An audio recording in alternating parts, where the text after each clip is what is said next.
मुंह की वो ठिठुरती हुई सर्द सुबह थी। धुंध में लिपटी हुई कोई नई वजह थी। सोचा न था कि दिल का मौसम बदल जाएगा। बोर्ड एग्जाम्स के बीच कोई इतना याद आएगा। कहानी शुरू होती है एबीसी इंटरनेशनल स्कूल के उन कॉरिडोर से जहां शोर तो बहुत था, पर मेरी दुनिया खामोश थी। मैं मैनी, क्लास 12th का लड़का, जिसके सर पर बोर्ड्स का प्रेशर और फ्यूचर की टेंशन होनी चाहिए थी। लेकिन कहते हैं ना, डेस्टिनी कभी कभी सिलेबस से बाहर का सवाल पूछ लेती है। और वो सवाल थी रिया, क्लास 11th कॉमर्स। स्कूल का वो ग्राउंड, वो लंच ब्रेक की भागदौड़। मैं अपने दोस्तों के साथ था, पर नज़र अचानक उस पे गई। रेड स्वेटर, खुले बाल और हाथ में वो हैवी सी अकाउंट्स की बुक जो शायद उसने कभी खोली नहीं होगी। उसे पहली बार देखकर ऐसा लगा जैसे जम्मू की सारी सर्दी में बस वही एक धूप का टुकड़ा हो। उसकी हंसी जैसे कोई पुरानी धुन बजा गई। मेरी सिंपल सी लाइफ में वो कॉम्प्लिकेटेड चैप्टर बन के आ गई।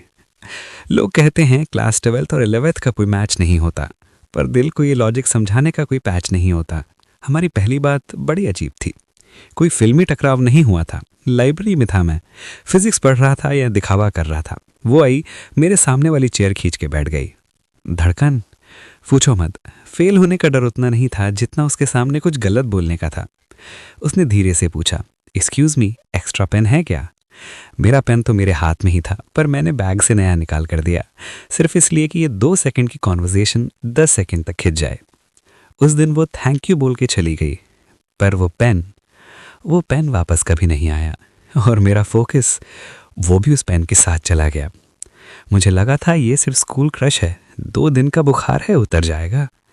पर मुझे क्या पता था कि ये लड़की जो आज अजनबी से थोड़ा सा ज़्यादा है, कल मेरी हर फेलियर, मेरी हर रेज और मेरी हर खामोशी की वजह बन जाएगी। वो मेरी रिया थी, पर शायद सिर्फ मेरी कहानी में। कहानी शुरू हुई है, अभी तो बस पहला पन्ना है। आगे इश्क है, दर्द है, या बस टूट कर बिखरना है। देखते रहिए।